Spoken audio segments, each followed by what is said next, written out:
우리가 살고 있는 세상은 꿈을 잃어버린 세상입니다. 절망이라고는 사람들이 생각하지 않지만 꿈을 잃어버린 모습은 여러 군데서 나타납니다. 꿈을 잃어버린 사람들은 일단 활력이 없죠. 활기가 없죠. 그리고 질투가 굉장히 많습니다. 자기 꿈이 없으면 다른 사람이 부러워 보이기 때문입니다.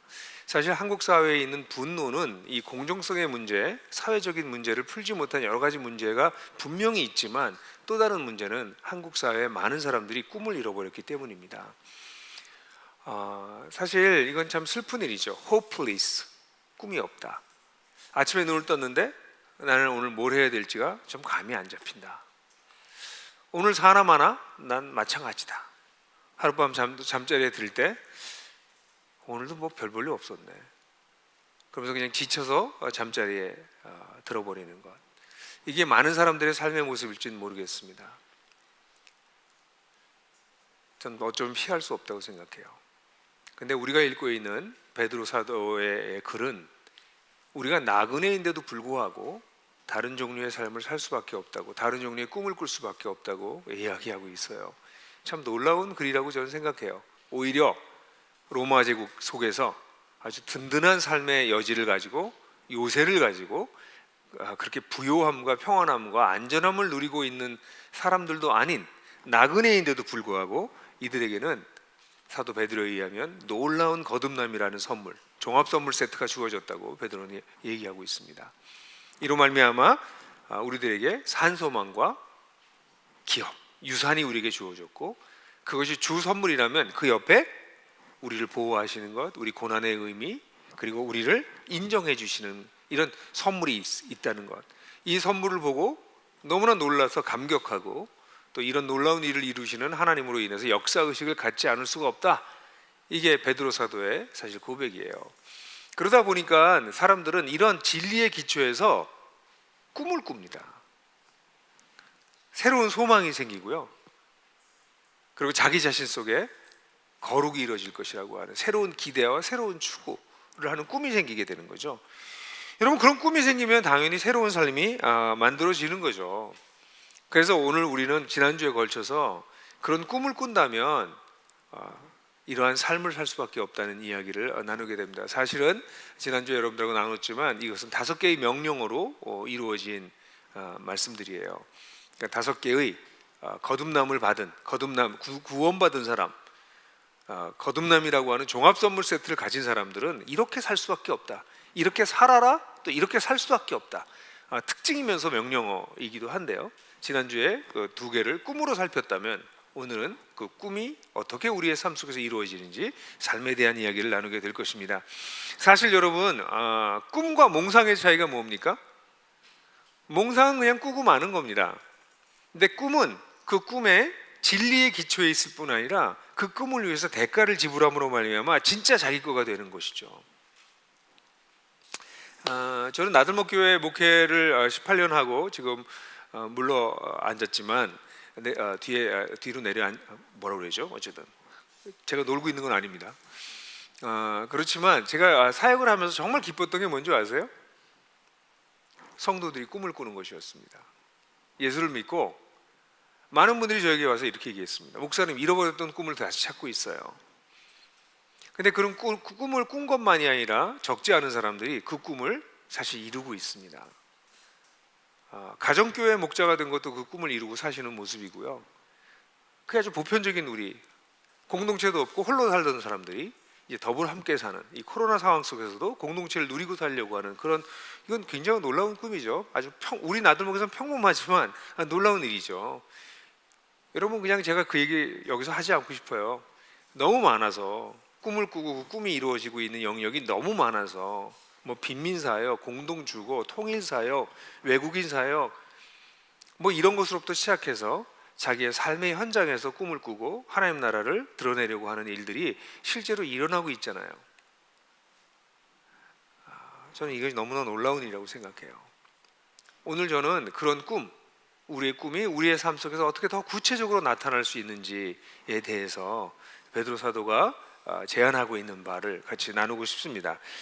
말씀이 좀 길기 때문에 3번에 나눠서 이 본문을 읽고 같이 말씀을 살피려고 그래요. 먼저 17절에서부터 21절까지 한번 살펴볼까요? 같이 읽읍시다. 시작. 그리고 여러분이 각 사람의 행위에 따라 차별 없이 심판하시는 분을 아버지라고 부르고 있으니 여러분의 나그네 시절을 경외심을 가지고 사십시오. 왜냐하면 여러분이 알다시피 여러분이 조상으로부터 물려받은 여러분의 헛된 행실로부터 구속된 것은 은이나 금과 같이 썩어질 것이 아니라 흠도 점도 없는 어린 양의 피와 같은 그리스도의 보배로운 피로 된 것이기 때문입니다. 그는 세상의 기초가 창조되기 전에 미리 아신 바 되셨고 여러분을 위하여 이 마지막 때에 나타나신 바 되었으니 그를 통해 여러분은 그를 죽음에서 일으키시고 그에게 영광을 주신 하나님을 믿고 있고 그리하여 여러분의 믿음과 소망은 하나님께 있습니다. 여러분, 이 본문은 새로운 기대, 그게 뭐였죠? 예수님께서 다시 오실 때 우리에게 주실 은혜에 대한 새로운 기대를 갖게 되고 새로운 추구, 하나님이 거룩하신 것처럼 우리도 거룩해지려고 하는 그런 다른 종류의 꿈을 갖게 됐을 때 그 다음에 실제적인 우리 삶 속에 나타나는 새로운 관점에 대해서 이 본문에서 얘기하고 있어요.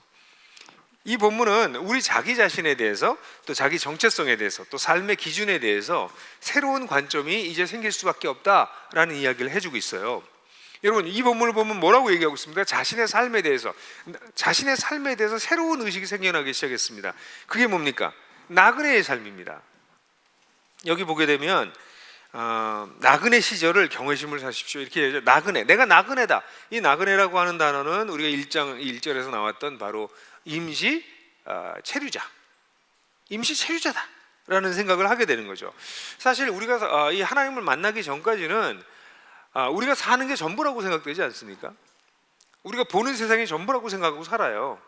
그러다가 하나님을 만나고 하나님을 통해서 세상을 보기 시작하면서 이게 전부가 아니네 라는 생각이 얼핏 들어오기 시작하는 거죠. 눈에 보이는 게 전부가 아니구나. 이걸 깨닫게 되는 건 엄청난 어떤 이쪽에 개안하는 거죠. 이렇게 눈이 확 떠지는 거죠.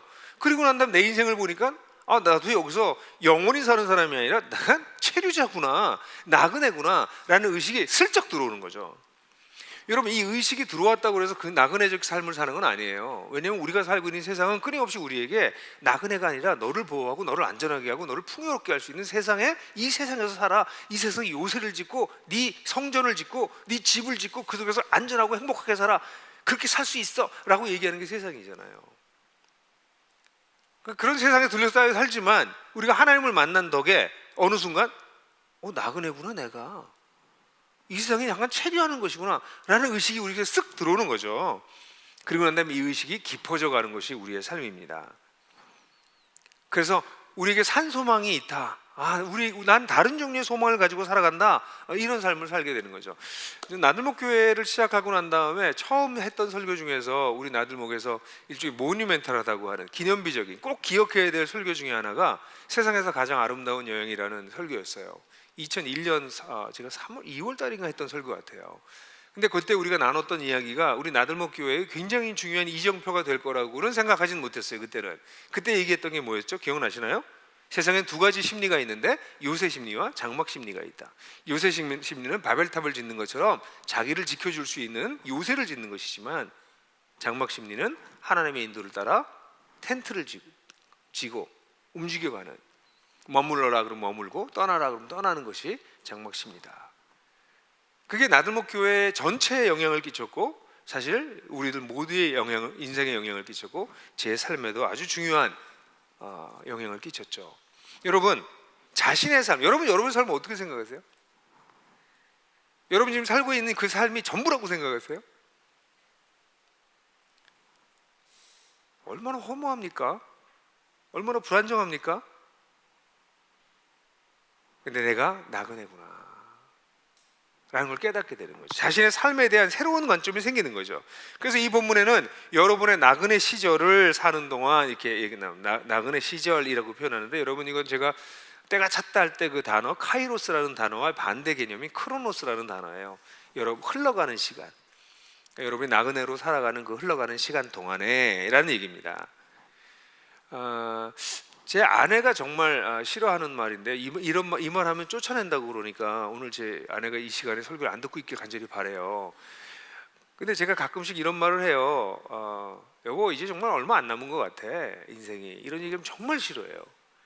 제가 지난달에 제 생일을 맞아서 아내에게 약속은 했어요. 내가 30년 더 살기로 하자 이렇게 얘기는 했어요. 근데 실제로 지난 20년이 전 너무 빨리 지나갔어요. 40에서 60이 되는 이 시간이 정말 어떻게 지나갔는지 훅 지나갔거든요. 제가 60에서 80 앞으로 20년을 더 산다고 치면 이게 얼마나 빨리 지나갈까 하는 거는 감으로 알 것 같아요. 이제 진짜 금방, 이제 얼마 안 남았구나. 80 넘어가면 그때 이제 제가 진짜 그야말로 할아버지가 돼 있겠죠. 인생이 그렇게 빨리 지나가는 나그네 인생이라고 하는 사실을 깨닫는 것이 자신의 삶이 그렇구나. 그래서 우리 인생은 일종의 수습기간이다. 일종의 아직 취직을 안 한 거죠. 일종의 약혼 기간이다. 아직 결혼을 안 한 거죠. 일종의 유예된 기간이다. 이게 진짜가 남았다. 이런 의식이 저에게 조금씩 더 깊어져 가고 있어요. 여러분들은 어떠세요? 자신의 삶을 여기에서 사는 게 전부라고 생각하시면 답답하실걸요? 세월이 흘러가는 게 너무 억울하실걸요? 그런데 하나님은 우리에게 이게 전부가 아니란다. 너희는 나그네란다. 그럼 너희가 영원히 있을 곳이 따로 있단다 라고 말씀해 주시니 우리의 삶에 대한 새로운 관점이 생겨나는 것이죠. 당연히 이 얘기는 우리의 삶뿐만 아니라 우리 자신의 정체성에 대한 생각도 달라져요. 우리가 나그네인데 나그네면 얼마나 정처 없고 별 볼일 없어 보입니까? 근데 이 본문에 뭐라고 얘기하고 있나요? 하나님을 아버지라고 부른다고 얘기하고 있습니다. 우리는 어떤 사람입니까? 나그네이지만 하나님이 아버지인 사람들이에요. 대단한 사람들이죠. 이건 엄청난 변화이고 축복이죠. 그런데 교회에 오면 늘 하나님 아버지 하다 보니까 하나님을 아버지라고 부르는 것이 너무 별 볼일 없는, 대충 아무런 간격이 없는 그리스도인들 굉장히 많이 봐요. 특별히 어릴 때부터 교회에서 자란 사람들은 어릴 때부터 하나님을 아버지라고 부르거든요. 근데 저는 이거 주일학교의 교육에 약간 문제가 있다고 생각해요. 우리 주일학교 아이들이 회심하지 않았잖아요. 우리 주일학교 아이들이 찾는 이잖아요. 여러분, 찾는 이가 하나님을 어떻게 아버지라고 부릅니까? 여러분, 교회 다닌다고 여러분들이 하나님을 아버지라고 부른다고요? 에이, 정신 차리세요. 하나님을 어떻게 감히 아버지라고 불러요? 우리가 하나님을 아버지라고 부르는 건요, 이건 아무나 할 수 없는 일입니다. 나그네지만 하나님이 아버지시다. 이건 엄청난 축복입니다. 그래서 우리 주일학교 아이들한테 어릴 때부터 하나님을 아버지라고 부르라고 자꾸 세뇌하는 거는 이거 어떻게 해야 되는지 저는 좀 신학적으로 고민이 생겨요. 우리 어린 죄인들에게, 이들이 아직 구원도 받지 않은 이 아이들에게 니들이 하나님이 아버지다. 이거 우리는 주일학교 교육은 좀 심각하게 다시 한번 생각해 봐야 될, 물론 여기 신학적으로 논의할 바가 많이 있지만 생각해 봐야 됩니다. 여러분들은 하나님이 아버지라는 사실 때문에 감격하십니까? 고아처럼 살다가 이 세상에 아무것도 없이 이 세상에서 그냥 이리저리 굴러다니면서 이 세상에서 살아남아야 됐던 존재였던 우리가 하나님을 아버지라고 부르게 됐다는 거죠. 놀라운 정체성을 갖게 된 거죠. 근데 조금 더 이 본문은 이걸 좀 자세히 설명하고 있어요. 18절에 보면 헛된 조상들로부터 물려받은 헛된 생활 방식에서 구속됐다 이렇게 얘기하고 있어요. 우리의 정체성에 대해서. 여기 보면 조상으로부터 물려받았다라고 하는 것은 우리의 생활 방식이, 여기 헛된 생활 방식이라고 하는 단어를 조금 이따 설명하더라도 조상으로부터 물려받았다라고 하는 것은 이건 피할 수 없다는 것입니다.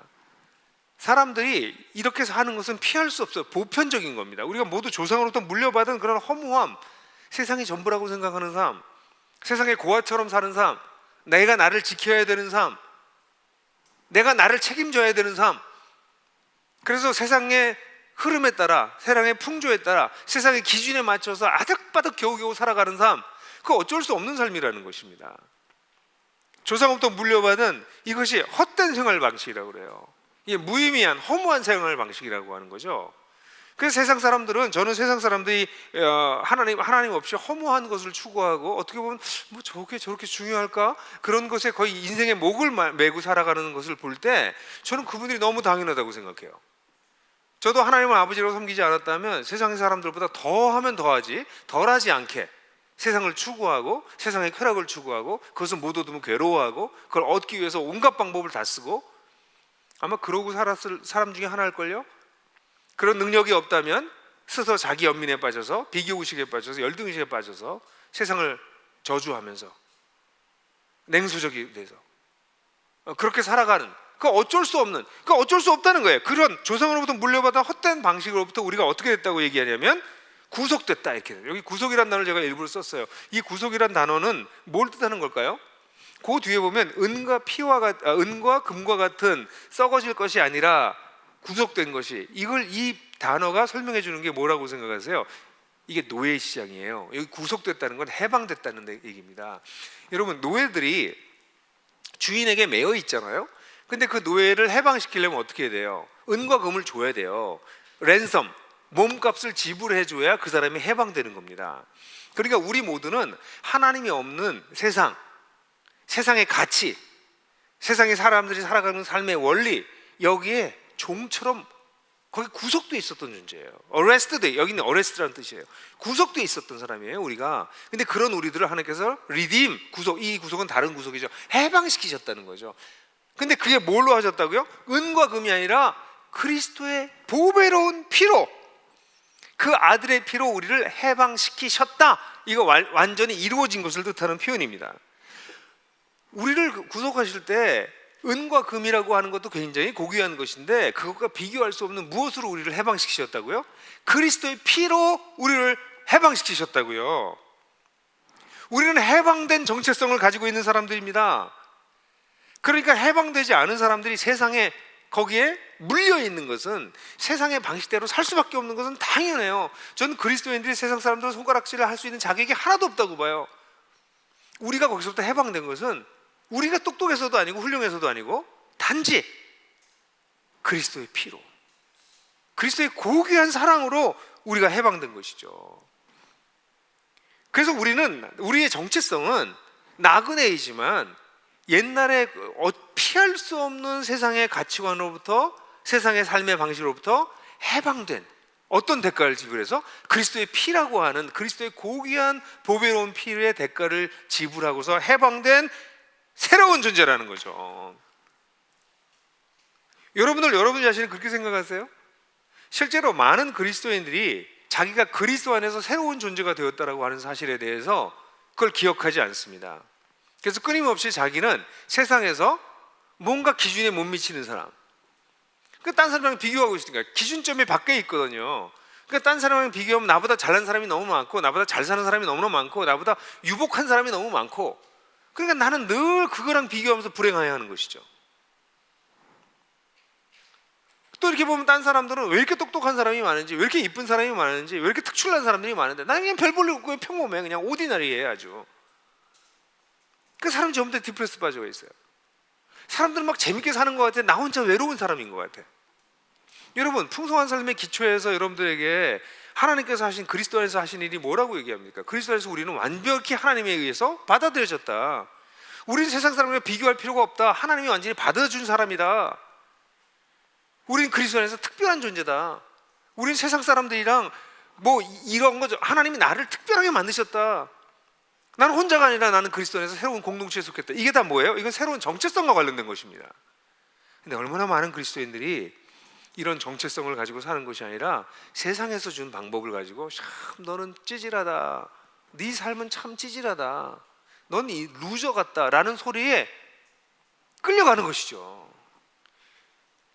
여러분, 새로운 정체성을 갖게 되면 이렇게 나를, 넌 루저 같아, 네 인생은 너무 형편없어, 그래서 사람들이 농담처럼 하면서 이번 생엔 틀렸어, 뭐 이런 말들, 그런 말들을 우스갯소리처럼 하고 자조적으로 할 때 거기 여러분 끌려가면 안 돼요. 그런 소리가 들리면, 어디서 들리면 거절하셔야 돼요. 너는 더 이상 구속력이 없어. 그 생각은 틀린 생각이야. 나는 그리스도의 피로 새로운 정체성을 가진 존재가 됐어 라고 얘기할 수 있는 존재가 되는 거죠. 베드로는 여기에 감격하고 있는 거예요. 그런데도 지금도 여전히 옛날에 나를 끌고 다니던 그 풍성한 삶의 기초에서 그런 예화 들었던 거 생각나세요? 풍성한 삶의 기초 하신 분들, 깡패, 나를 끌고 다니면서 앵벌이 시켰던 깡패가, 내가 입양돼서 아버지 집에 들어왔는데 밖에서 야 이놈아 나와 그러면 불벌벌 떨고 있는 것처럼, 네 인생 별 볼 일 없잖아, 너 루저야, 너 이번 생은 글렀어. 그럼 맞아. 그렇게 하지 마시라고요, 여러분. 우리는 그리스도 안에서 새로운 정체성을 갖는 하나님을 아버지라고 부르게 된 사람들이라는 거예요. 이게 새로운 관점입니다, 자신에 대한. 그렇기 때문에 이런 사람들은 삶의 기준이 바뀌어요. 18절에 보면 뭐라고 나왔어요? 지금 여러분이 조상으로부터 물려받은 헛된 행실로부터 벗어났다. 지금까지는 그렇게 살았다는 거예요. 세상의 방식대로, 내가 좋아하는 방식대로, 세상의 흐름에 따라 살았다는 거예요. 14절에서는 무지 속에서 따랐던 전에 따랐던 욕망이라고 표현했던 걸 여러분 기억하세요? 지금까지는 삶의 기준이 뭐냐면 세상, 그리고 나였어요. 근데 이제 이 하나님이 아버지가 되니까 하나님이 우리 기준이 되는 거죠. 하나님이 어떤 분이세요? 17절에 보면 우리를, 각 사람을 행위에 따라 차별 없이 심판하시는 분, 겉모양으로 판단하시는 분이 아니라 우리를 있는 그대로 제대로 평가하시는 분, 그런 분을 우리의 기준으로 삼게 된다는 거죠. 그러면 다른 사람들의 평가나 세상에서 얘기하고 있는 삶의 방식이나 패션이나 유행이나 흐름이 내 기준이 되지 않습니다. 내 기준은 이 하나님이 되는 것이죠. 사실 여러분들이 이거는 결국 여러분들의 신앙이 얼마나 깊어졌는가, 얼마나 믿는가, 믿어서 얼마나 내면화되느냐의 문제인데, 사실 이 하나님의 관점으로 나를 보게 되면 나는 정말 행복한 존재거든요. 근데 내가 불행한 이유는 대부분 삶의 기준을 하나님께 두지 않고 세상에 두기 때문에 그래요. 근데 여러분 잘 생각해 보세요. 세상의 기준을 들고 사시면 여러분들 절대로 자족하는 삶을 사실 수 없어요. 그걸 배울 수 없어요. 끊임없이 불안하고, 끊임없이 불만족스럽고, 끊임없이 불행한 삶을 살 수밖에 없어요. 근데 그리스도 안에서 주어진 삶을 살게 되면 내 삶이 하나님의 기준에서 보기 때문에 달라지기 시작하는 것이죠. 뭐 여러분들에 대해서 어떤 평가를 하는 거가 그렇게 중요해서요? 딴 사람이 여러분 평가하는 거? 믿음이 어릴 땐 그거 되게 중요해요, 아직도. 근데 나이가 들기 시작하면 딴 사람들의 평가가 별로 중요하지 않습니다. 여러분들도 아시는 것처럼 저에 대한 가짜 뉴스가 좀 많이 있었잖아요. 지금도 있어요. 지금도 저를 그렇게 아는 사람들이 꽤 많아요. 그럼 제가 막 괴로워해야 될까요? 제가 아니잖아요. 그럼 뭐 그 얘기에 그렇게 귀를 기울여요. 또 반대로 저에 대해서 누가 칭찬을 막 해요. 그 칭찬을 들어보면 또 사실에 좀 안 맞아. 너무 과장됐어. 그것도 좋아할 게 뭐가 있어요? 아유, 댁보다 나는 그렇게 훌륭한 사람이 아니에요. 그럼 끝나는 거잖아요. 삶의 기준이 바깥쪽에 있는 것이 아니라 하나님에게 있는 것이죠. 저는 연예인들이 댓글 때문에 자살하는 거 이해가 가요. 삶의 기준이 거기에 있으니까. 죄송한데 거기다가 내 목줄을 갖다 맡긴 거예요. 그럼 끌려가는 거지. 근데 우리의 삶의 기준은 하나님께 있습니다. 그래서 여기 나오는 게 그런 하나님을 아버지라고 부르고 있으니까 여러분은 나그네 시절을 뭐 하라고요? 경외심을 가지고 살아라. 이게 주동사예요. 주명령어예요. 경외심이라고 하는 건 fear로 번역할 수 있는데, 이 fear는 terror, 공포가 아니에요. 그건 마땅한 존중에서 오는 경외감이에요. 이건 우리가 배워야 될 부분이죠. 그분이 나의 아버지세요. 그분은 나를 괴롭히는 어떤 경찰이 꼭 그런 건 아니죠. 재판관, 꼭 그런 것도 아니고 검찰, 어쨌든 별로 좋지 않잖아요. 그렇게 뭔가 우리의 잘못한 걸 찝어내는 분이 아니라 그분이 어떤 분이라고? 우리의 아버지로, 우리의 친밀한 아버지로 모시고 있으니 그분을 어떻게 하라고? 마땅히 존중하면서 살라고 하는 것이죠. 하나님의 이 사랑 깊은 애정 어린 그 거룩은 우리의 속생각을 살펴요. 그러니까 우리도 기준을 거기다 맞추는 거죠. 우리가 만약 눈치를 본다면, 우린 이렇게 표현하면 좀 쉬울지 몰라요. 여러분 누구 눈치를 보고 사세요? 우리는 하나님 눈치 보고 사는 사람이라고. 세상의 눈치를 보고 사는 게 아니라 하나님의 눈치를 보고 사는 거라는 거죠. 그게 우리의 삶의 기준이죠. 이것이 우리의 영적인 건강도의 척도입니다. 실제로 수많은 사람들이 자신의 삶의 기준을 이 하나님께 두지 않고 다른 곳에 두었기 때문에 흔들리고 불안하고 무의미하고 냉소가 되고 괴롭고 불만족스럽고 불행해지는 것이죠. 그런데 이 본문은요, 이렇게 얘기하고 난 다음에 우리의 기준이 바로 그분이다 라고 얘기하고 난 다음에, 이런 놀라운 일이 일어난 것이 너희가 그리스도의 피 때문에 된 것이다. 그리고 20절, 21절에는 약간 사도 베드로가 또 감동해서 약간 또 격가지로 빠져나가요. 삽입절처럼 비슷하게 돼요. 그러면서 무슨 얘기를 하냐면 그 그리스도의 피로 너희가 구속됐다. 그 그리스도는 말이야 하고 20절 21절 또 그리스도에 대한 설명을 또 가지고 나가요. 이게 초대 성도들의 끊임없는 특징이에요. 우리가 어떤 체험을 했냐가 중요한 게 아니라 이런 놀라운 복을 주신 하나님에게로 관점이 계속 돌아가는 것이에요. 그래서 그리스도의 그런 보배로운 피로 너희가 구속됐지 않냐? 야, 그 보배로운 피를 너희가 받았을 때 그런 황홀한 황홀경을 갖지 않았느냐? 너희 마음이 너무 기쁘지 않았느냐? 너희가 너희 마음속에 너무 평안하지 않았냐? 이런 소리라는 게 아니라 그 그리스도는 어떤 분이시냐? 그리고 20절 21절에 감동하면서 그분은 창조 전에 미리 아셨고 마지막 때에 나타나셨던 분이다. 그분을 통해서 여러분들이 그를 죽음에서 일으키시고 그에게 영광을 주시 다시 부활해서 승천하게 하셨던 그 하나님을 믿게 됐다. 그렇게 얘기하고 있는 거예요. 여러분, 우리가 하나님을 아버지라고 부르게 된 게 바로 이 그리스도 때문입니다. 그리고 그것이 이렇게 된 것이 내가 어떤 체험 때문이 아니라 바로 그리스도 그분 자신 때문에 이런 일이 벌어졌다는 것이에요. 그러니까 우리 자신을 여기서 또다시 어떤 관점으로 보는 거예요? 하나님의 역사의 관점으로 보는 거예요. 그 속에서 네가 있지 않느냐? 그 얘기예요. 우리는 하나님 나라의 하나님의 역사 속에 존재하는 존재라는 거죠.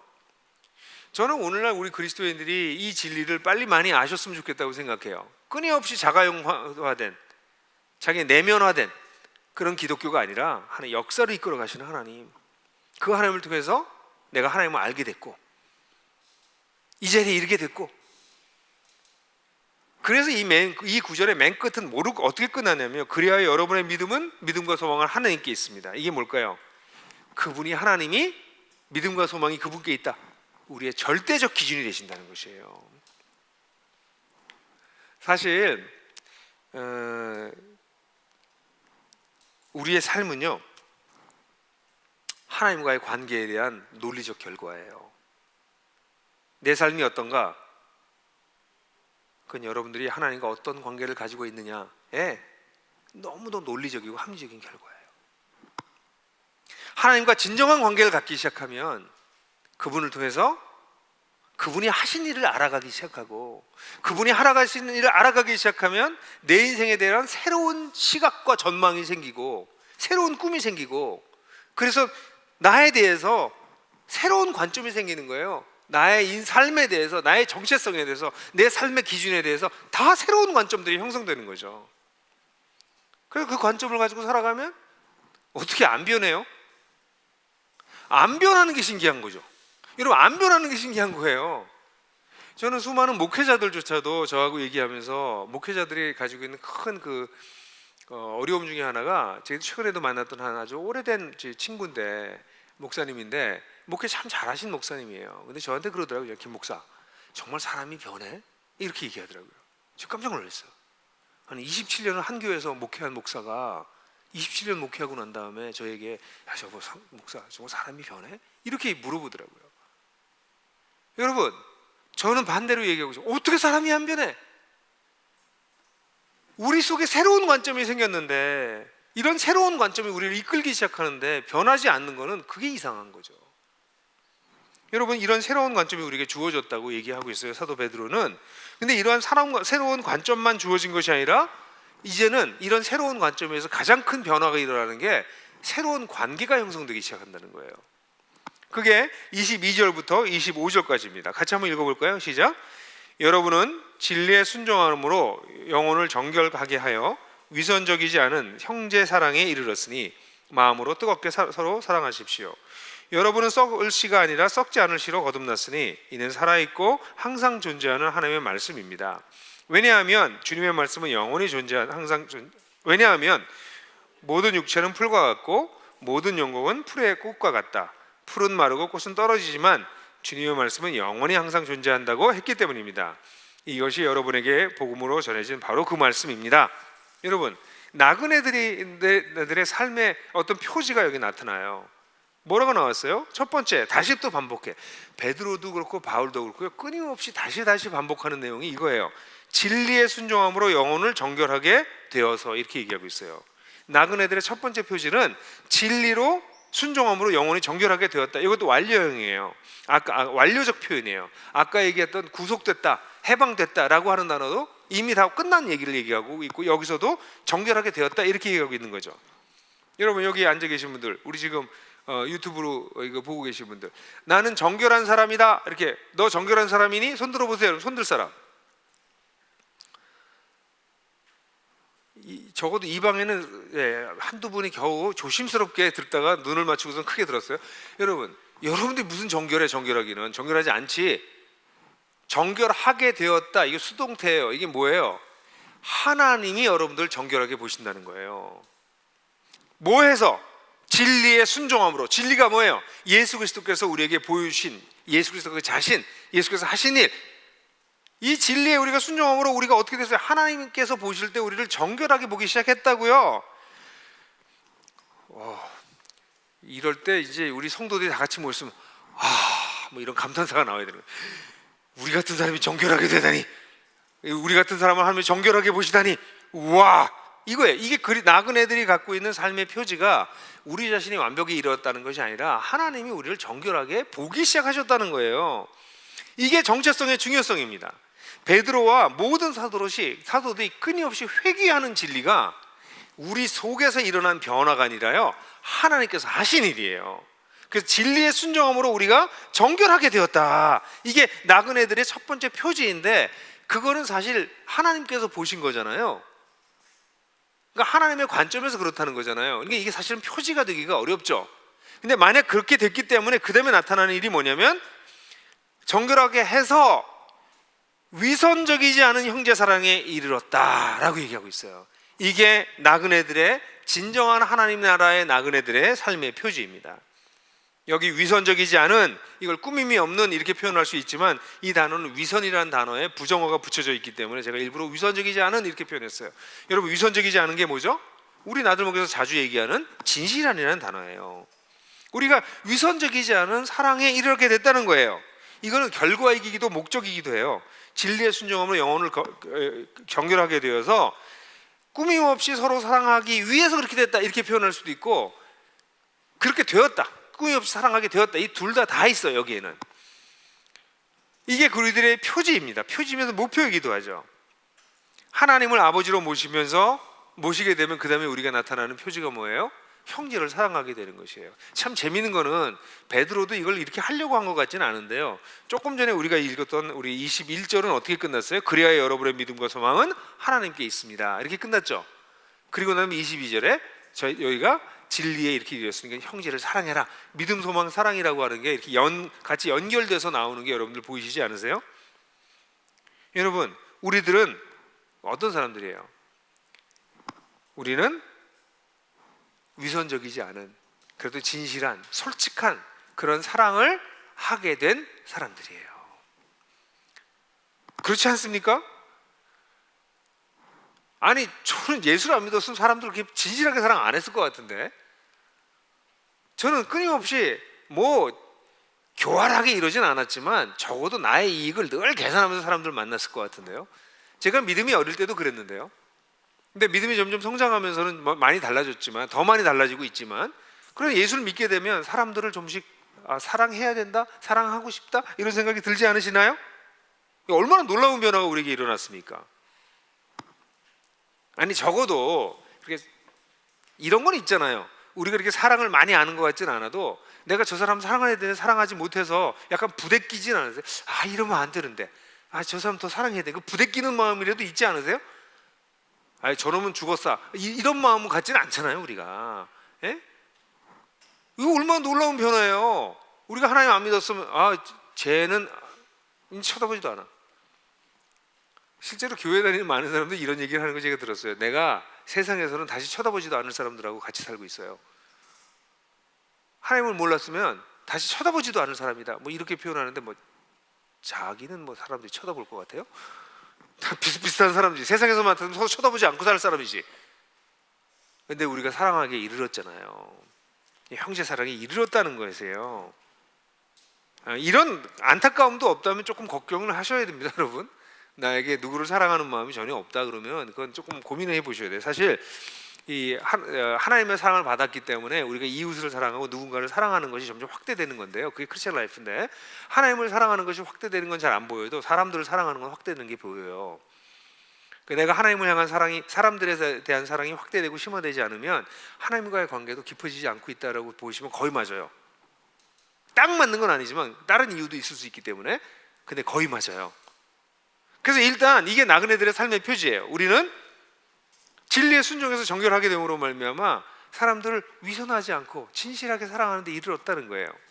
그게 우리 표지예요. 그런데 베드로 사도는 거기서 더 깊어져라 이렇게 얘기하고 있어요. 뭐라고 얘기하고 있어요? 이르렀으니 마음으로 뜨겁게 서로 사랑하십시오. 마음으로 뜨겁게 서로 사랑하라 이렇게 얘기하고 있어요. 마음으로, 첫 번째 마음으로 사랑한다는 게 뭐예요? 마음을 같이 하라는 거예요. 공감하라는 얘기예요. 이건 무슨 얘기입니까? 사도 바울이 잘 얘기했던 것처럼 기뻐하는 자들과 함께 즐거워하고 우는 자들과 함께 슬퍼하라. 마음으로 하라는 거예요. 이제 진실한 관계를 가져서 더 발전해서 이제는 진짜 마음으로 사랑을 해라 라고 얘기를 하는 거예요. 여러분, 우리는요 조금 뭘 진리를 알잖아요. 그럼 자꾸 교정해주고 싶어요. 사람들을 고쳐주고 싶어요. 조언을 주고 싶어 하거든요. 근데 우리가 먼저 해야 될 것은 마음으로 마음을 같이 하는 거예요. 우리 대부분의 남자들이 꼭 이렇게 얘기하면 안 되긴 해요. 요즘은 여자들도 비슷한 것 같아요. 남자 여자의 성차가 점점 줄어들고 있어서 딱 이렇게 규정을 지어서 하는 게 좋지 않지만 많은 사람들이 마음을 공감하는 걸 잘 못해요. 근데 공감하지 않는 이유 중에 가장 큰 이유가 듣지 않는 거예요. 그래서 많은 경우에 듣고 있어야 되거든요. 잘 들어봐야 그 사람의 마음을 알 수 있는데, 좀 뭘 지식을 갖고 경험을 가진 사람들은, 특별히 저 같은 사람은 잘 안 들으려고 그래요. 그럼 많이 들었기 때문에 이게 딱 들으면 이게 이제 무슨 말이 나오겠구나 딱 대충 감을 잡고 그 다음부터 얘기 안 해도 다 알고 있어 이런 느낌이 든다고. 그러지 말라는 거예요. 마음을 같이 한다는 거는. 그래서 제가 좀 조심하고 있는 것 중에 하나는 제가 무의식적으로 그렇게 될 때가 있는데, 사람들하고 얘기하다가 스마트폰을 자꾸 보려고 그래요. 그게 뭐냐면 얘기 듣는 게 따분하거든. 그럼 자꾸 보려고 그러는 거죠. 그래서 얘기할 때는 스마트폰을 좀 멀리 놓고 이 사람에게만 집중하려고 해요. 왜냐면 주님께서 말씀하시는 게 마음을 같이 하는 게 중요하지, 네가 똑똑한 게 중요한 게 아니야. 네가 다 알아, 그런 거 중요하지 않아. 마음을 같이 해 라고 얘기하는 거죠. 그러니까 우리가 사랑할 때 베드로 사도가 얘기하는 것은 마음으로 사랑해라. 근데 마음으로 사랑하게 되면 어떤 일이 벌어지나요? 기도하시게 되지 않으세요? 기도하게 됩니다. 그 사람을 위해서. 기도하게 되면요, 놀랍게도 하나님의 마음을 알게 돼요. 여러분, 아직 이런 데까지 이르지 못했으면 여러분들의 믿음이 좀 어린 거예요. 이제 누군가를 위해서 기도해 보세요. 마음을 가지고. 그럼 진짜 배기 싫었던 사람인데 어떻게 저런 인간이 있나 이런 생각이 들었던 사람인데도 기도하다 보면 하나님의 마음이 들어오기 시작하고 그 사람에 대한 새로운 관점이 생겨요. 하나님이 이렇게 생각하시는구나. 그 사람이 소중해 보인다고요. 그런 거 경험해 보셨나요? 그게 크리스찬들이 누리게 되는 큰 축복이죠. 그러면 새로운 깨달음이 오게 되는 거죠. 사랑하는 형제자매 여러분, 그 가정교회 같은 데 하시면 힘든 사람이 꼭 있습니다. 그 가정교회 초기에 하시면 다 좋아서 너무 우리 가정교회 좋아요 그렇게 말씀하시면 우리 모두가 웃잖아요. 쓱 미소 짓잖아요. 한 2년 아직 안 됐지? 좀 더 가봐. 다 그래요. 왜냐면 2, 3년이 지나면 그 사람 속이 나오거든. 그러면 이제 점점 싫어지기 시작하는 거죠. 그때가 마음으로 사랑할 때예요. 그런 사람이 없나요, 여러분? 여러분 가정교회 그렇게 여러분 힘들게 하는 사람이 없어요? 그럼 아마 여러분이 그런 사람일지도 몰라요. 세상에는 늘 그런 사람이 있어요. 그래서 저는 저의 인생에도 그런 사람이 끊는 적이 없었던 것 같은데요. 그럼 제 주변에 있는 사람이 난가? 뭐 이렇게 걱정할지 모르겠는데, 늘 저를 힘들게 하는 사람이 있었습니다. 어딜 가나. 지금도 몇 명 떠오르는데요. 교회 쪽이 아니라 회사 쪽에. 뭐 떠오르는데요. 근데 전 늘 그런 생각해요. 이 사람은 하나님이 나한테 부교재로 주셨다. 저희 교재는 성경이거든요. 근데 성경대로 사는데 도움을 주기 위해서 부교재로 주시는 사람들이 있어요.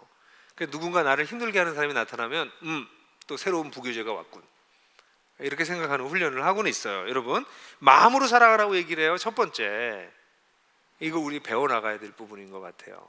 그 다음에 뜨겁게 사랑하라고요. 이 뜨겁다는 말은 말 그대로 뜨거운 겁니다. 이 표현은 사랑의 대가를 지불하라는 뜻이에요. 말로 하지 말고, 사랑은요 말의 문제가 아니라 몸의 문제입니다. 토탈 커미먼트, 전적으로 자신을 주는 것, 이게 뜨겁게 사랑하는 것입니다. 사실 그리스도인들이 말로 다 때우는 경향이 너무 많아요. 제가 제일 싫어하는 말 중에 하나가 기도해 줄게 뭐 이런 거죠. 사실 기도합시다 뭐 이런 얘기를 하면 요즘은 저는 그렇게 들을 때가 많아요. 이제 모임을 끝내지, 이제 집에 갑시다 뭐 이런 얘기에 같이 들릴 때도 있어요. 기도해 줄게 그러고 집에 가서 한 끼 금식을 하든지 적어도 한 20분 이상 기도하면 그 말 하는 것이 가치가 있지만 1분도 기도하지 않으면서 기도해 줄게라고 하는 말은 하지 말아야 될 말이에요. 그러니까 제가 기도해 줄게라고 말하면 전 정말 기도하려고 그래요. 그러지 않으면 말로 때우는 것이 되기 때문에 여러분 뜨겁게 사랑하십시오. 저는 우리 코로나 시대에 이때야말로 정말 뜨겁게 사랑할 수 있는 때가 아닌가. 우리 사랑하는 형제자매들이 자꾸 코로나 블루에 자꾸 침체된다고 그러시는데요. 그 얘기는 뭐냐면 사랑을 주고받지 않아서 그래요. 그러니까 비대면이기 때문에 사랑을 못한다고요? 그렇지 않아요, 여러분. 비대면이어도 사랑할 수 있어요. 얼마든지 더 사랑할 수도 있는 것 같아요. 저는 지난주까지 좀 굉장히 소중한 시간을 가졌는데요. 밤마다 월화수목금 이렇게 5일 동안 10시부터 11시까지 줌으로 어떤 가정하고 저희 부부하고 같이 기도회를 했어요. 그러니까 3주를 했는데요. 그래서 지난주 금요일에 이제 일단 여기는 끝내자. 그리고 딴 거 하자. 이렇게 해서 했는데 아니 줌이 좋더라니까. 만약에 우리 그 패밀리하고 우리랑 만나려면 양쪽 다 1시간 정도씩은 움직여야 만날 수 있거든요. 그 다시 집에 들어오면 또 1시간 걸리거든. 근데 줌으로 하니까 그냥 10시에 딱 들어가서 11시까지 1시간. 뭐 조금 넘을 때가 많이 있었지만 전 좋았어요. 솔직히요. 한 9시 되면 막 후회해요. 이걸 왜 하자고 해가지고. 근데 10시에 해서 11시 끝나잖아요. 그럼 너무 기뻐요. 몸은 지치지만 그래 이렇게 살아야지. 여러분 뜨겁게 사랑한다는 거는요 몸으로 사랑하는 거거든요. 비대면이라고 못하지 않아요. 여러분 줌 쓰세요. 카카오톡, 페이스톡, 우리 테크놀로지가 너무 많아. 근데 그런 거 다 안 하면서 텔레비전만 보고 있고 넷프 뭔가 이런 거만 보면서 영화만 계속 돌리고 있고 그러면 당연히 코로나 블루에 오시죠. 사람은요 딴 사람을 사랑해야 자기도 살아요. 또 사랑을 받아야 살아요. 그러니까 이런 코로나 시대야말로 우리는 더 깊은 사랑을 할 수 있어요. 어떻게? 마음으로 피차 서로 뜨겁게 사랑하자 예요. 근데 사실 이렇게 사랑하면 여러분들이 아시겠지만 보상이 늘 있지는 않아요. 이렇게 사랑한다고 그래가지고 꼭 나에게 좋은 보상만 오지 않고 어떤 때는 배신도 당하기도 하고 마음이 전달되지 않을 때도 있고 오해를 받을 때도 있고 이런 일들이 있어요. 그럼에도 불구하고 이런 사랑을 할 수 있는 이유가 뭐고 이렇게 차원이 다른 사랑할 수 있는 비결이 뭐예요? 여기 다시 나오는 게 또 돌아가요. 진리로. 왜? 뭐라고 얘기하고 있어요? 여러분은 썩을 씨가 아니라 썩지 않은 씨로 거듭났기 때문에 그렇다. 우리가 이렇게 피차 뜨겁게 사랑하게 되는 이유가 우리가 거듭났기 때문이다 라고 얘기하고 있는 거예요. 거듭났다는 것을 안다면, 다시 태어났다는 것을 안다면, 그러니까 세상 사람들이 자기만 생각하고 코로나 블루에 지금 우울해지고 재미가 없고 사는 게 그런 건 너무나 당연할 수 있지만, 왜냐하면 세상 사람들은 새로 태어나지 않았으니까, 거듭나지 않았으니까 사랑하지 못하는 게 너무 당연하고 사랑만 받으려고 들겠죠. 근데 우리는 거듭났다는 거예요. 거듭났으니까, 새로 태어났으니까 이렇게 피차 서로 사랑할 수 있다라고 또다시 차원 깊은 사랑을 할 수 있는 이유를 설명하고 있죠. 근데 우리가 거듭난 방법이 뭐냐고 얘기하냐면 썩을 씨가 아니라 썩지 않을 하나님의 말씀으로 됐다. 그러면서 거기 나와 있는 본문이 모든 육체는 풀과 같고서부터 항상 존재한 데까지가 이사야서 40장에 있는 말씀이에요. 이사야 40장 6절부터 8절에 있는 말씀을 인용하죠. 근데 이사야서 이 40장은 회복의 약속을 말씀하신 게 40장입니다. 그래서 이 말씀을 보게 되면 내 백성을 위로해라. 노역의 때가 끝나고 죄악이 사함을 받고, 그래서 광야에 이런 여호와의 길을 예비하고 사막에서 대로를 평탄케 해라라는 말씀을 하고 난 다음에 이 말씀이 나와요. 이게 뭐냐면 말씀으로 거듭났다 그러면 내가 성경 구절 외워서 됐다는 게 아니고요. 여기서 하나님의 말씀으로 거듭났다는 얘기가 뭐냐면 여기 또다시 하나님의 역사가 나와요. 하나님이 세상을 회복하겠다. 이렇게 엉터리 같은 세상에, 사막 같은 세상에 새기를 내고 새로운 일을 할 것이다 라는 이사야 40장의 얘기를 하고 난 다음에 하나님의 말씀은 영원하다라고 하는 이 구절이 나오는 거예요. 이런 말씀으로 우리가 거듭났다는 얘기가 뭐예요? 이 썩지 않을 씨라는 것이 뭐예요? 바로 하나님께서 세상을 구원하시겠다고 약속하신 그 언약의 말씀을 뜻하는 거예요. 요한복음 몇 장 몇 절로 내가 거듭났어요, 이게 아니고, 하나님의 말씀은, 변하지 않고 썩지 않는 말씀은 구약으로부터 신약에 이르기까지 하나님께서 세상을 회복하시고 구원하시겠다고 약속하셨던 그 어마무시한 말씀, 그 말씀으로 우리가 회복됐다는 것이에요. 우리가 거듭났다는 것이에요. 여러분, 거듭난 것은요 어떤 체험이 아니고요, 우리가 어디에 집중할 때 하나님께서 역사 속에서 하시겠다고 했던 그 약속을 붙들었을 때 우리가 거듭나는 것이에요. 거듭나는 체험은 다 달라요. 아무 체험이 없는 사람도 체험이에요. 무체험이 체험인 사람도 있어요. 어떤 사람은 아주 황홀한 체험을 하게 돼요. 상관없어요. 그 모두가 동일한 것이 있는데 그게 뭐예요? 하나님께서 이 세상을 회복하겠다. 그 회복하겠다고 하는 그 중심, 그 말씀이 우리를 회복했다는 것이에요. 우리가 다른 사람을 사랑할 수 있는 것은 무엇 때문에? 이 이기적인 사람들이 만들어 놓은 이 깨지고 망가진 역사를 회복하시려고 하시는 하나님의 놀라운 역사의 흐름 속에 우리가 들어가서 우리가 먼저 회복이 되고, 우리가 이제 이 이기적인 사람처럼 사는 것이 아니라 이제는 하나님의 사랑을 닮은 사람으로 변해서 살아가기 시작할 수 있기 때문에, 우리가 그냥 평범한 사람인데, 우리도 되게 이기적인 사람이었었는데 또 지금도 여전히 이기적인 욕망이 잘 발동하는데, 그럼에도 불구하고 우리가 거듭났기 때문에, 하나님의 영원하신 말씀으로 거듭났기 때문에, 썩지 않는, 변하지 않는 이 말씀으로 거듭났기 때문에 우리가 딴 사람을 사랑할 수 있게 되는 거죠. 와, 여러분, 그래서 저는 이 신앙이 성장하고 싶으면요, 많은 사람들이 저한테 신학교 가겠다고 오거든요. 절대 가지 말라고 그래요. 신학교 가면 사랑이 줄어들어요, 많은 경우가. 여러분, 사랑하십시오. 그럼 성장하세요. 사랑하려고 애쓰십시오. 사랑이 넓어지고 깊어지려고 애쓰십시오. 그러려면 어떻게 하셔야 돼요? 여러분들이 사랑할 수밖에 없게 만드는 진리가 더 깊어져야 돼요. 왜 풍성한 삶의 기초라고 하는 제자훈련을 한 번 하고 끝난 사람들이 제자훈련이 뭔지 모르는 사람이라고 얘기할까요? 제자훈련을 아는 사람은 풍성한 삶의 기초를 한 번 하고 끝낼 수가 없어요. 그걸 반복하면서 진리가 점점 깊어지고, 진리가 깊어지는 것만큼 내 삶이 변하고 내 사랑도 커가는 것을 보거든요. 제자훈련 했는데요? 제자훈련이 그런 건가요? 평생 깊어지는 건데. 그래서 진리가 깊어져서 다른 사람을 사랑하게 될 때 우리가 그렇게 되는 거죠. 그러니까 여러분들이 나를 힘들게 하는 사람이 생기면, 하나님도 나를 또 성장시키려고 또 하시는구나, 그렇게 생각하시고, 내가 왜 이렇게 사랑하는 사람으로 바뀔 수밖에 없었나, 그 진리를 다시 한번 묵상해 보시고, 그러면서 점점 우리는 새로운 관계, 다른 종류의 관계를 맺는 삶을 살기 시작하는 거죠. 와. 그래서 여러분들도 그렇게 하셨으면 좋겠는데, 저는 가끔 자주 그러는 편인데요. 잠자리에 눕잖아요, 매일 밤에. 누워서 그러면 아침부터 제가 만났던 사람들을 쭉 생각해요. 제가 했던 일을 쭉 생각해요. 그러면서 내가 어떻게 사랑했던가를 좀 돌아봐요. 내가 그때 사랑했나? 그때 혹시 또 나 자신을 너무 드러낸 건 아닌가? 내가 혹시 또 다른 사람을 이용하려고 한 건 아니었나? 나의 동기는 정말 그 사랑이었나? 피차 뜨겁게 사랑하는 사랑으로 내가 그랬나? 그래서 언제부턴가는 누워서 누가 나한테 인풋 주은 것보다 나간 게 많을수록 내가 하루를 잘 산 거구나.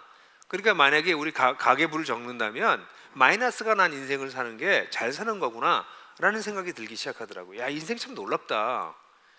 받은 것보다 준 게 더 많아. 그럼 잘 산 것 같아. 이런 인식이 생기는 거죠. 그럼 밤에 누워서 그러다 잠드는 거예요. 하나님 참 감사합니다. 오늘 누구누구 만났는데 그를 좀 사랑할 수 있게 해주셔서, 또 부족한 것도 떠올라. 주님 그때 좀 나를 좀 덜 드러내고 마음을 같이 더 많이 듣고 그랬으면 좋았을 텐데 제가 아직도 자기를 드러냅니다. 그리고 다음번에 만들 때 좀 더 사랑할게요. 매일 밤마다.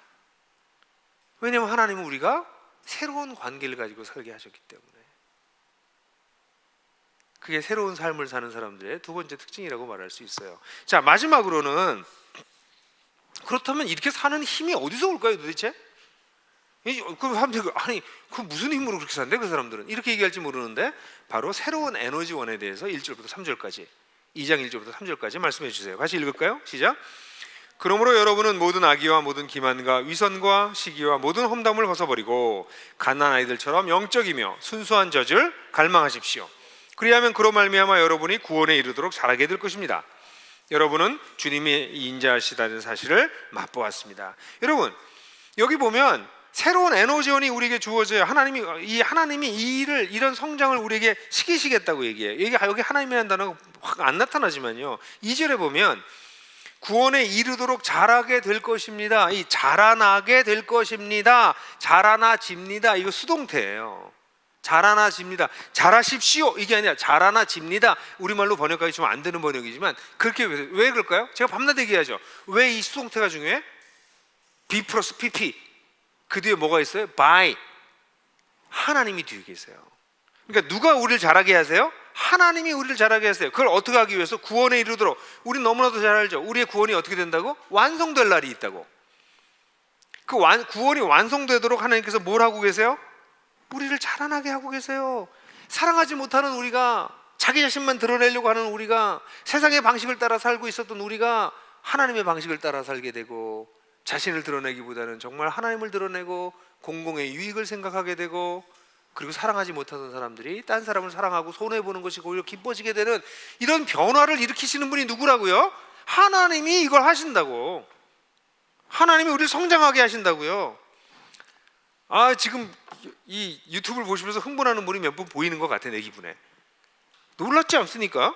이거 얼마나 흥분된 일입니까? 하나님이 우리 인생에 오셔서 나를 그렇게 자라나게 하신다니까? 와, 여러분 요즘은 PT 같은 걸 많이 하더라고요. 그래서 몸 만들어주는 사람, 복근도 만들어주고. 여러분 그 유명한 PT들도 요즘 있더라고요. 유튜버들도 PT 하는 사람들이 있더라고요. 그 사람들이 돈도 굉장히 많이 받아요. 제가 이런 예를 들을 때마다 저는 좀 천박하다고 느껴요. 근데 어쨌든 이 예를 용서해 주세요.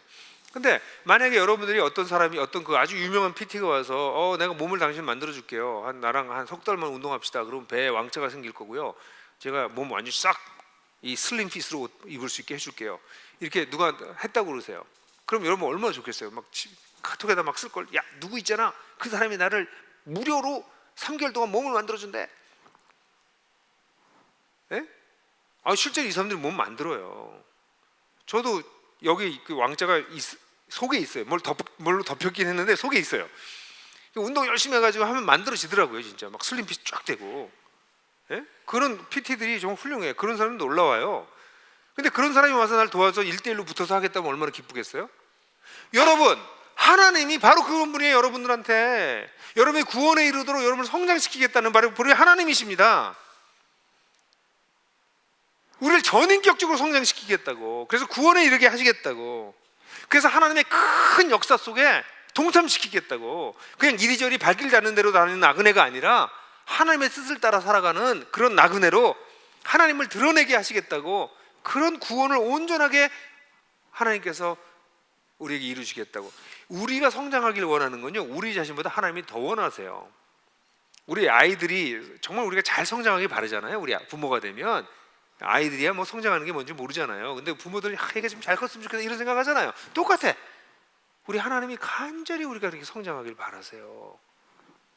그러면 이렇게 성장하기 위해서 뭐가 필요할까요? 지금까지의 에너지원을 좀 버려야 됩니다. 지금까지 에너지원이 본문에 뭐라고 나왔냐면 여러분은 모든 악의와 모든 기만과 위선과 시기와 모든 험담을 벗어버리고, 이거 버려야 될 것입니다. 이게 나쁜 에너지원이에요. 이걸 건강한 에너지원으로 바꿔야 됩니다. 근데 여기 보면 모든 악의, 모든 기만, 위선, 시기, 모든 험담, 이게 뭔가 그러면 이건 사실 껍데기로 나타나는 현상이고요. 요 밑으로 쑥 들어가 보면 요 안에 뿌리가 있어요. 뿌리가 뭘까요? 악의, 기만, 위선, 시기, 험담의 그 현상이고 그 밑에 뿌리가 있어요. 이게 뭘까? 나 자신이에요. 악의는 나 자신을 위해서 딴 사람을 희생시키려고 하는 마음이 악의입니다. 기만은요, 나의 이익을 더 많이 얻기 위해서 딴 사람을 속이는 것입니다. 위선은요, 내가 다른 사람들에게 내가 원래 안 그런데 내가 더 잘 보이려고 하는 게 위선입니다.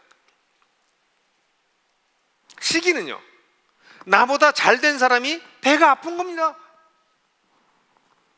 험담은요, 내 열등의식을 말로 표현하는 겁니다.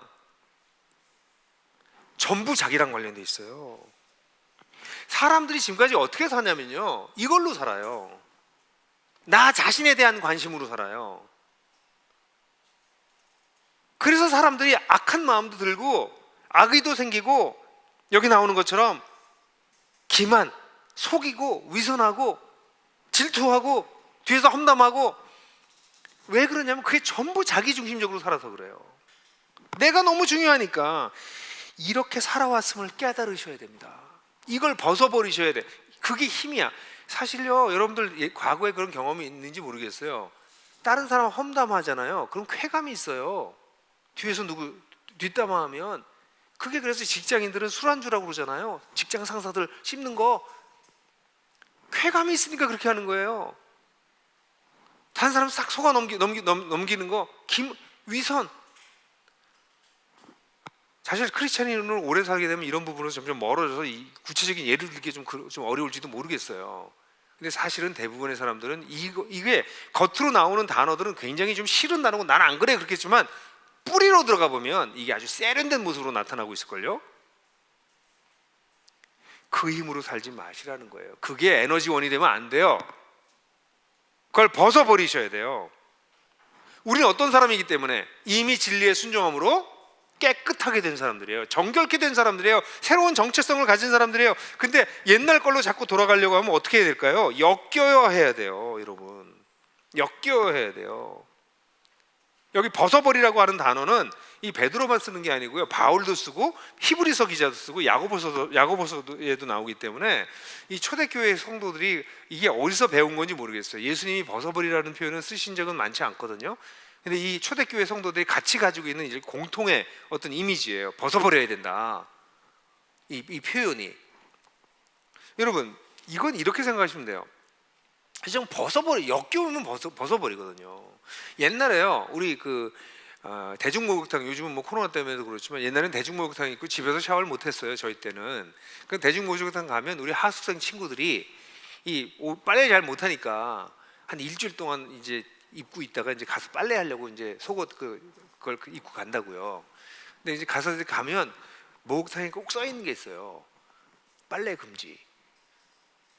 그런 거 지금 우리 신세대는 그런 거 본 적이 없겠지만 빨래 금지 이렇게 돼 있다고. 그래가지고는 이제 거기 세신사 아저씨가 거기 관리하거든. 그 아저씨 안 볼 때 이제 빨려고 이렇게 하는데 그 아저씨가 계속 왔다 갔다 못 빨아. 결국은 목욕 다 해가지고 손발 다 부르텄는데 이제 나가야 되는데 못 빨고 있어. 그럼 어떻게 해? 이제 할 수 없지. 나와가지고 그걸 다시 입어야지. 입고 싶냐고. 그걸 벗어버리라는 거예요. 자기 중심적으로 살았던 것이 얼마나 역겨운지 알면 그걸 다시 입는 게 얼마나 끔찍한 일입니까? 여기 벗어버리라는 건 그런 이미지예요. 지금까지는 그 힘으로 살았는데 그게 역겹구나. 이게 정말 하찮고 웃기는 거구나. 그걸 벗어버리라는 것입니다.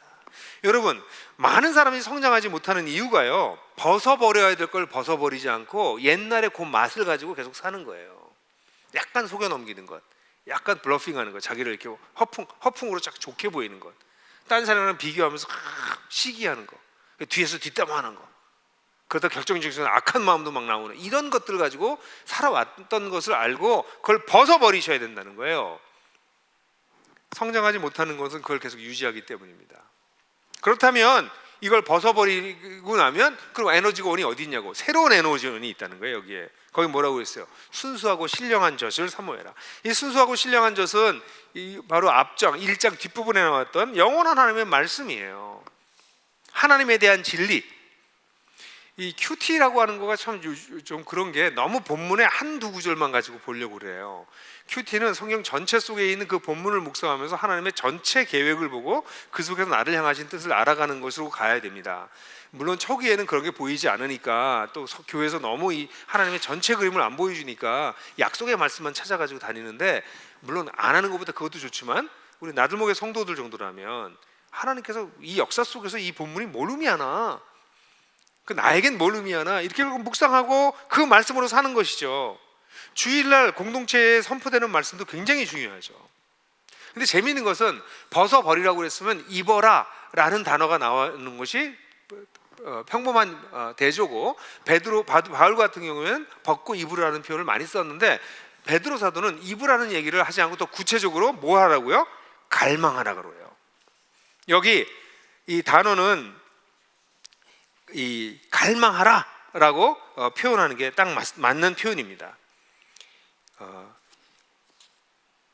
갈망하십시오. 영어로는 craving 하는 거예요. 다르게 표현하면 desire라고 말할 수도 있어요.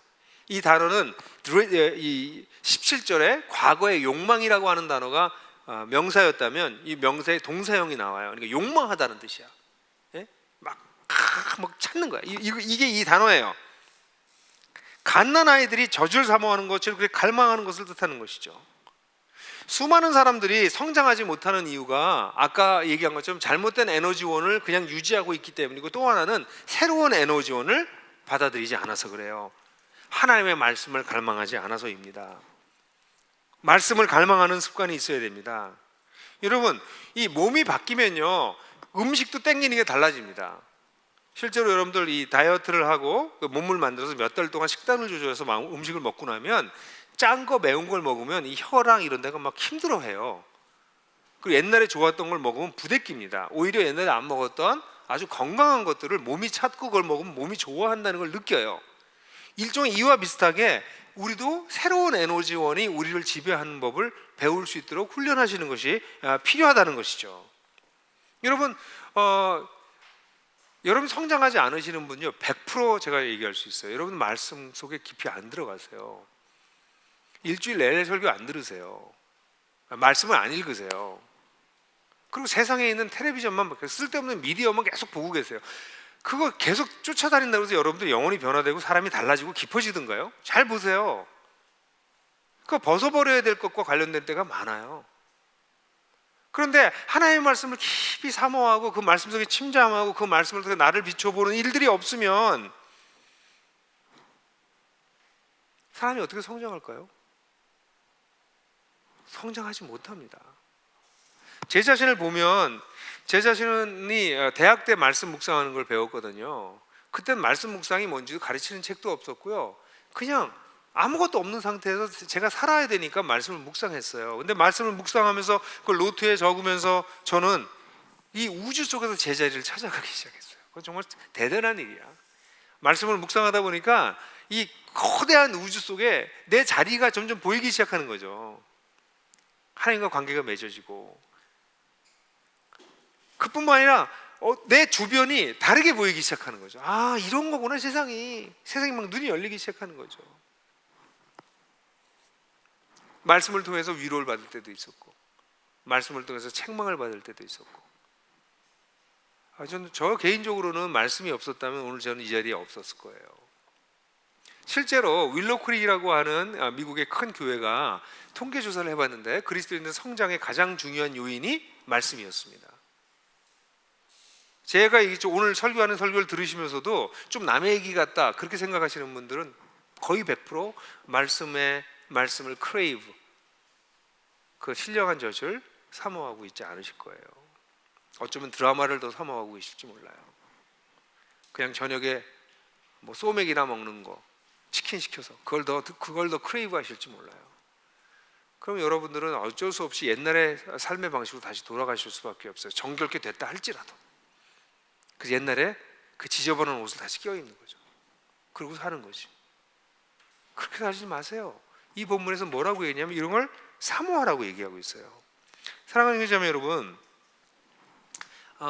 우리 지난주에도 뭐 설교가 길다, 오늘도 뭐 그렇게 짧지 않네요.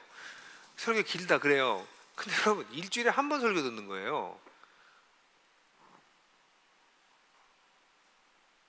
아니 제가 부족할 수 있지만, 설교자가 부족할 수 있지만, 그래도 일주일에 한 번 좀 깊이 말씀에 좀 침잠하고 묵상하자.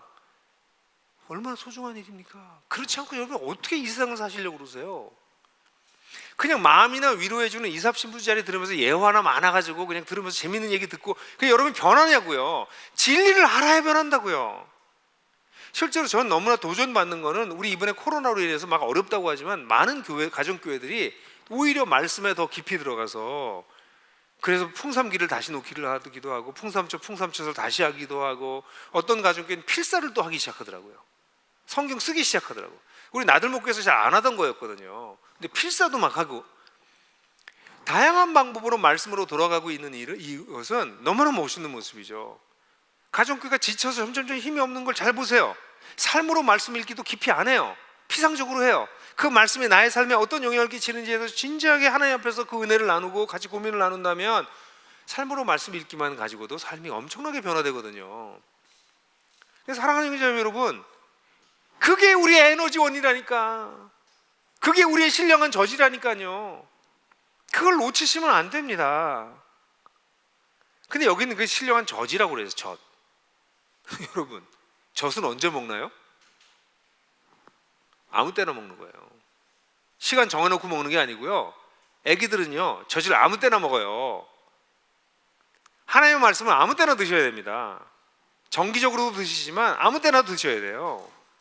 그래서 성경 읽고 묵상하고 암송하고 이런 거 너무너무 소중해요. 제가 최근에 어떤 한 분과 풍삼기를 하고 있는데, 이분은 군 장성 출신이세요. 근데 이분하고 얘기를 하는데, 이분이 제가 풍삼기를 하면서 대부분 어린 그리스도인들하고만 했는데, 이분은 성장한 그리스도인이에요. 다 성장한 그리스도인인데 저랑 뭐 나에게도 비슷해요. 그 풍삼기를 하면서 점점 친구가 돼가는데, 제가 이분에 대해서 감탄하는 것은, 이분은 우리 나들목교회처럼 뭐 하나님 나라의 복음 이런 거 잘 모르시고 신앙생활 해오셨어요. 그런데도 영적으로 든든하게 서 있어요. 왜 그럴까? 말씀을 엄청나게 암송을 많이 하셨어요. 저보다 암송 더 많이 한 것 같아요. 기도할 때 보면 자꾸 막 성경 구절이 막 튀어나와.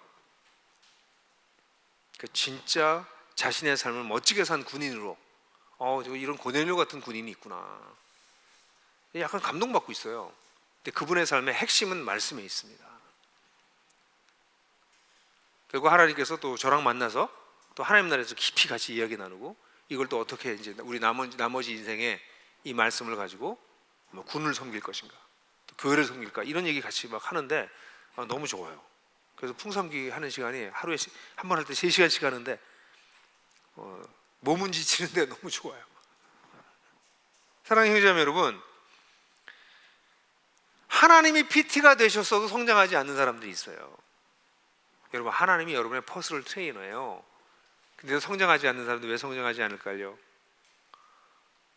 먹지 말라는 거 먹고, 먹으라는 거 안 먹고, 훈련하라는 거 안 하고, 옛날 버릇대로 그냥 살고, 그러면 하나님이 구원에 이르도록 자라나게 하시려고 아무리 애써도 성장하지 않습니다. 잘못된 에너지원을 가지고 있기 때문에. 그러나 만약 우리가 그 신실하신 하나님, 우리를 위해서 자신의 아들을 아끼지 않으신 하나님, 그 하나님의 손길에 우리 자신을 맡기고, 과거의 잘못된 에너지원을 버리고 새로운 에너지원으로 나의 삶을 재구성하면서 살아가기 시작하면 놀라운 변화가 일어나요. 그래서 이 본문 마지막에 뭐라고 나와요? 주님의 인자하신 것을 맛보았다면, 주님이 인자하시다는 사실을 맛보았다면 그렇게 해라. 왜냐하면 그리스도인의 특징은 적어도 하나님이 참 나에게 인자하시구나 하는 걸 맛본 사람들이거든. 그래서 맛봤다면 맛만 보지 말고 뭐 해라? 크레이빙 해라. 욕망해라. 신령한 젖을 그냥 맛만 보는 게 아니라 욕망해라. 베드로가 그렇게 얘기하고 있네요. 여러분, 그 월드컵 때 꿈은 이루어진다 뭐 이런 말 나왔던 거 생각나세요? 꿈은 이루어진다. 근데 요즘은 그 말 많이 안 쓰는 것 같아. 그럼 그때 월드컵도 그때만 꿈이 이루어지고 그 다음부터 이루어지질 않거든. 꿈이 잘 안 이루어져요. 꿈은 이루어진다 뭐 이렇게 해서 별표 만들어가지고 느낌표 한다, 꿈이 안 이루어집니다, 여러분. 근데요, 진리에 기초한 꿈, 진정한 꿈은 이루어집니다. 진리에 기초한 진정한 꿈은 이루어집니다. 어디에서요? 내 삶 속에서. 꿈은 진짜 꿈은 삶으로 표현되게 되어 있습니다. 여러분, 나들목교회를 잘 보십시오. 나들목교회가 시작될 때 정말 작은 꿈을 가지고 시작됐어요. 요즘 최근에 새로 오신 분들이 많지만 초기에 우리가 아무것도 없을 때 하나님께 주신 꿈이 있었어요. 나들목교회가 이렇게 된 게 왜 그렇게 됐을까요? 사람들은 뭐 사람들 생각할지 모르고 여건 조건 생각할지 모르지만 뭘 모르시는 분들이에요. 우리는 알아요. 초기부터 있었던 사람들은 하나님께서 이 일을 하셨구나, 우리에게 꿈을 주셨고 그 꿈을 이루셨구나. 여러분, 5개의 교회를 쪼갠다고 그럴 때 사람들이 다 이상하다고 그랬어요. 근데 그 꿈을 누가 주셨나요? 제가 줬나요? 아니에요. 성경에 나와 있는 꿈이에요. 그 꿈을 우리가 꿨잖아요. 그래서 5개로 나눠졌잖아요. 지금 어렵죠? 어려워도 괜찮아요. 어차피 지나갈 거니까. 하나님께서 일을 하실 거니까. 여러분들 개인은 어떠세요? 여러분 개개인에 하나님께서 꿈을 주지 않으시나요? 그 꿈이 하나님께로부터 온 건가요? 그럼 하나님이 이루실 겁니다. 그 꿈은 반드시 삶으로 나타납니다.